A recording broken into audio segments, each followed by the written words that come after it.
Conor McGregor, one of the most celebrated MMA fighters in the world, is currently embroiled in a highly publicized civil lawsuit in Dublin. The case, which has sent shockwaves across the globe, centers around allegations of sexual assault made by Nikita Hand, a 35-year-old woman who claims the incident took place in December 2018 at a luxury hotel in Dublin. Hand alleges that on the night in question, she was invited to the hotel after a Christmas party where McGregor and James Lawrence were present. According to her testimony, McGregor assaulted her in the penthouse suite, pinning her to a bed and choking her multiple times. She described the harrowing experience to the court, saying, "I thought I was going to die. I thought I would never see my daughter again." Hand claimed that out of desperation and fear for her life, she complied with McGregor's actions in order to survive. The case has brought to light graphic details that have left the public stunned. Paramedics who attended to Hand after the alleged incident gave powerful testimonies in court. Aithna Scully, an advanced paramedic, described Hand's physical condition as one of the worst she had ever seen. She was covered in bruises. Her neck, chest, legs, thighs, and buttocks were all marked.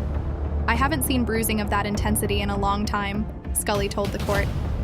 She also noted that Hand was withdrawn, visibly agitated, and in significant distress.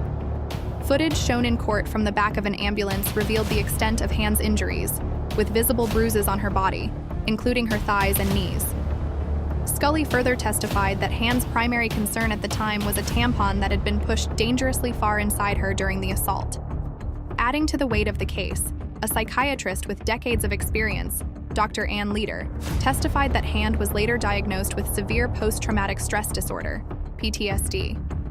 Leader noted that Hand has been battling recurring nightmares, flashbacks, and an overwhelming sense of guilt and shame since the incident. "She felt like a lump of meat," Dr. Leader recounted from Hand's statements. Hand's mental health struggles have also affected her relationships and professional life, forcing her to leave her job as a hairdresser after the alleged assault became known to colleagues and clients. Despite these harrowing accounts, McGregor has strongly denied all allegations. His legal team has accused Hand of fabricating her story as part of a web of lies designed to extort him for financial gain. Defense counsel Remy Farrell scrutinized Hand's testimony, pointing out inconsistencies in her statements to paramedics, police, and the court.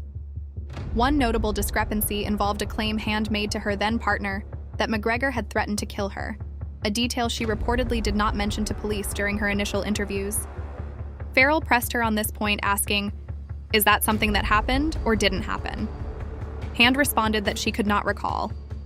This isn't the first time McGregor has faced such allegations. In 2023, he was accused of sexual misconduct in Miami following an NBA Finals game, but the case was dropped due to lack of evidence. Additionally, McGregor has a history of other legal troubles, including criminal charges for assault and property damage in the United States. The ongoing case in Dublin has been marked by intense media scrutiny, partly because civil lawsuits in Ireland do not afford anonymity to either the accuser or the accused, unlike criminal cases. This has led to the public disclosure of graphic details and conflicting testimonies, which have only heightened interest in the trial. Hand's allegations have been further supported by medical professionals who testified about the physical and psychological toll the incident has taken on her. Her general practitioner, Dr. Frank Clark, testified that Hand has been under his care for over 2 decades, and that her mental health has significantly deteriorated since 2018. Dr. Clark described her as someone who had always struggled with anxiety, but noted that the alleged assault had exacerbated her condition to an alarming degree. He stated that she now requires stronger medication to cope with severe distress, night terrors, and panic attacks. Dr. Clark also revealed that Hand has been determined to rely more on counseling than medication to avoid dependency, but her progress has been slow. The symptoms of PTSD, flashbacks, feelings of hopelessness, and uncharacteristic behaviors have significantly impacted her daily life and relationships, Clark said. Meanwhile, McGregor's defense has focused on questioning Hand's credibility, suggesting that her account is inconsistent and unreliable. CCTV footage from the hotel was also brought into evidence, showing Hand, McGregor, and others arriving and leaving the premises. However, the defense argues that this footage does not substantiate her claims. As the trial continues, the case has become a focal point for discussions around sexual assault, consent, and the handling of high-profile legal battles. For McGregor, the stakes are incredibly high.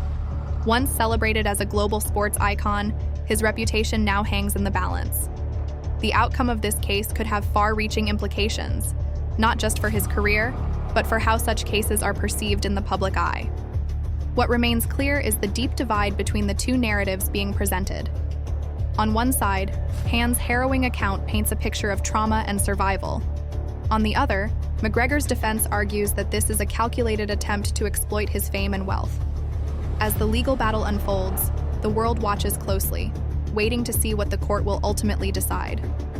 Will Conor McGregor emerge unscathed, or will this case mark a turning point in his life and career? Only time will tell. Thank you for watching my video, and for more updates, please subscribe and hit the like button.